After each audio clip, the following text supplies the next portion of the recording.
Je n'achète plus de pizza maintenant, je la prépare comme ça. Je commence par ajouter les pommes de terre déjà cuites et encore tièdes dans un grand récipient. Et avec une fourchette ou un presse-purée, je vais les écraser très bien. Avec cette base, nous allons préparer une pizza délicieuse à base de purée de pommes de terre.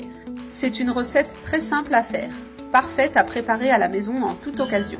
J'écrase très bien les pommes de terre jusqu'à obtenir un mélange homogène et sans grumeaux. Maintenant, à l'aide d'une spatule, j'étale ce mélange au fond d'un plat allant au four, en couvrant toute la base pour former une couche lisse et bien nivelée.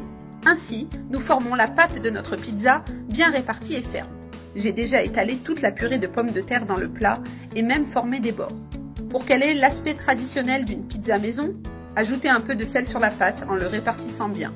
J'ajoute aussi un peu de poivre noir moulu frais. Et je vais ajouter de la ciboulette ou du persil haché, c'est optionnel, mais cela donne une touche fraîche et un arôme spécial. On réserve la base pendant qu'on prépare la garniture. Dans une poêle chaude à feu moyen, j'ajoute du chorizo coupé en petits morceaux réguliers. Ils doivent être bien coupés pour frire de manière uniforme. Nous allons bien faire frire ce chorizo jusqu'à ce qu'il soit doré et croustillant. Ce sera la garniture principale de notre pizza de pommes de terre. Une fois frite, le chorizo est bien doré et avec une odeur irrésistible. Maintenant, j'éteins le feu pour passer au montage.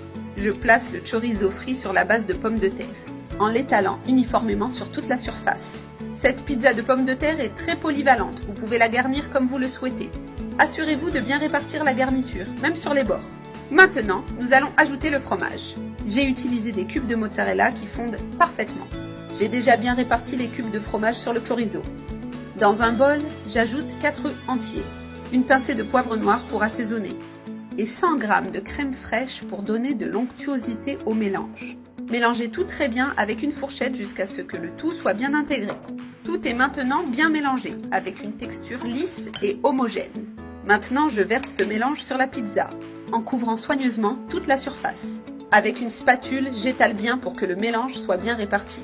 L'idée est qu'il s'infiltre un peu et rende la pizza plus savoureuse et moelleuse. Pour finir, j'ajoute encore du fromage par-dessus. J'utilise du fromage râpé qui va gratiner au four et former une croûte dorée. Dans une bonne pizza, le fromage ne peut jamais manquer. Donc j'aime en mettre une bonne quantité. Maintenant, je l'enfourne dans un four préchauffé à 200 degrés pendant 21 minutes. Le parfum commence déjà à envahir la cuisine. Notre pizza de pommes de terre est prête et a un aspect incroyable. Maintenant, je coupe une portion pour vous montrer comment elle est à l'intérieur. Et vous verrez que cette pizza a une texture douce et une saveur spectaculaire. Une pizza merveilleuse avec une base de pommes de terre, une garniture crémeuse et beaucoup de fromage. Et je vous assure que cette pizza est tout simplement merveilleuse.